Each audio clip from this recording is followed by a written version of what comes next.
ഇതെൻ്റെ വീട്ടിൽ നിന്ന് കടയിലോട്ട് പോണ വഴിയാണ്.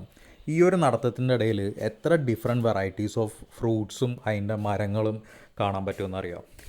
ഇത് ഞങ്ങളുടെ ഇവിടെയൊക്കെ ഉള്ള ഒരു തരം നാരങ്ങയാണിത്. കുംബ്ലൂസ് നാരങ്ങ എന്നാണ് പറയുന്നത്.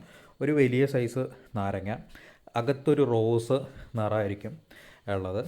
പിന്നെ ഇതിൻ്റെ കുറേ മരങ്ങൾ ഇവിടെയുണ്ട്. കൊക്കുവ ട്രീ.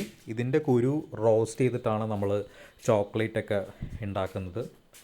പിന്നെ ഉള്ളത് ഇത് നമ്മുടെ മീൻകറികളിലൊക്കെ ഇടുന്ന കുടംപുളിയില്ല, അതിൻ്റെ മരമാണ്. ഈ കിടക്കണൊക്കെയാണ് പുളികൾ. താഴെ കുറച്ചൊക്കെ പഴുത്തതും വീണ് കിടക്കുന്നുണ്ടായിരുന്നു.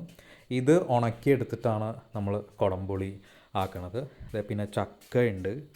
പിന്നെ ഉള്ളത് പേരക്ക, മാവും ഉണ്ട്. ധാരാളം മാങ്ങകളും കിട്ടാറുണ്ട്. പിന്നെ ഉള്ള ഒരു തോട്ടങ്ങളാണ് ജാതിൻ്റെ കുറേ മരങ്ങൾ ഇവിടെയുണ്ട്. പിന്നെ ഇത് ഞങ്ങളുടെ തൊടിയിലുള്ള നാരങ്ങ മരം.